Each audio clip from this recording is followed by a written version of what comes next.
Today we're discussing a fascinating article that argues a recent real-world event has, ironically, clarified a centuries-old linguistic and conceptual issue, the meaning of the Greek word ekklesia, often translated as church.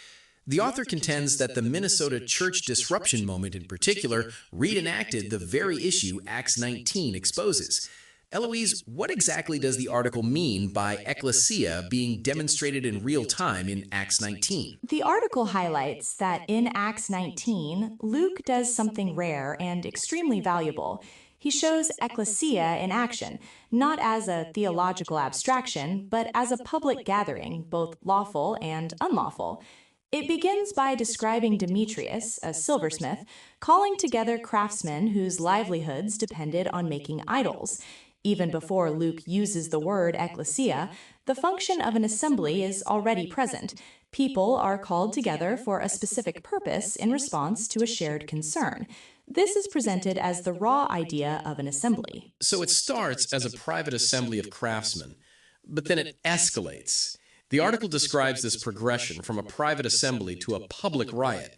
How does Luke then explicitly connect this escalating chaos to the term ekklesia? Precisely. The anger of Demetrius's craftsmen spills outward. Confusion spreads through the city. The crowd surges into the amphitheater, seizing Gaius and Aristarchus, and even officials sympathetic to Paul warn him away.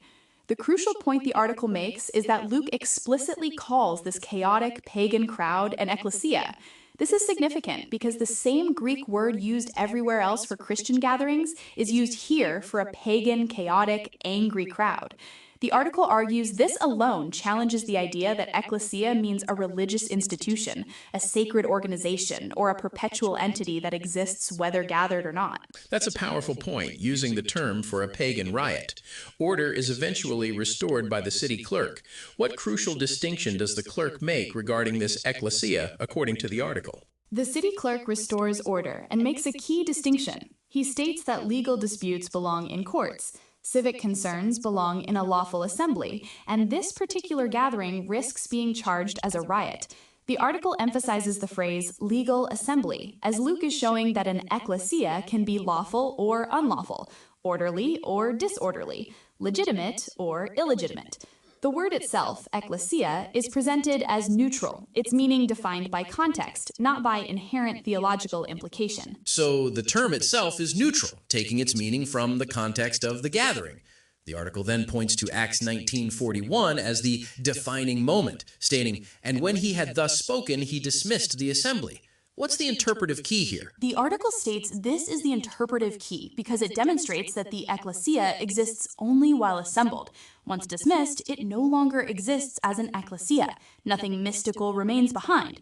People still exist, relationships still exist, but the assembly as an ekklesia does not. This isn't theory, it's a narrative demonstration of the term's ephemeral nature. The article also notes that when the clerk dismisses them, he uses the phrase legal assembly to avoid charging them with illegal assembly. This leads us back to the contemporary event in Minnesota. How does the article draw a direct parallel between the Acts 19 narrative and this modern incident? The article highlights the striking irony. In Minnesota, a Christian assembly was physically gathered, and another assembly entered and disrupted it. It was one assembly colliding with another assembly, not a building or an institution. The article states that an ekklesia was disrupted by another ekklesia, mirroring Acts 19 almost point for point. Gaius and Aristarchus were addressing a gathered assembly, an opposing crowd forced itself into the same space, disorder replaced order, and authorities intervened.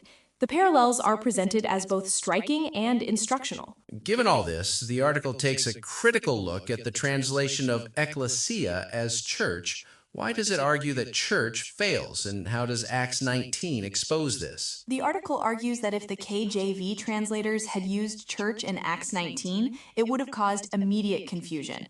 Imagine lines like, "The church was in confusion," or "The church was dismissed," or "The church risked being charged with rioting." The author asserts this would have undermined the state church system tied to King James himself, suggesting the translators knew better and avoided the word. This, the article concludes, proves the point. Ecclesia never meant church as later Christianity defined it. It meant assembly, nothing more, nothing less. So the core takeaway, as summarized in the article, is quite clear then. Indeed. The article's clear, reusable point is that Acts 19 shows ecclesia is not a religious institution, but a physical gathering of people. It exists only while assembled and ceases when dismissed.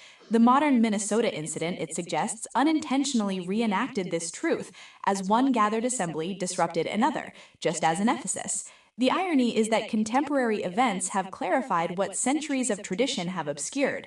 Ecclesia means assembly. That's a compelling argument, suggesting a deeper understanding of a foundational term has been brought to light by current events.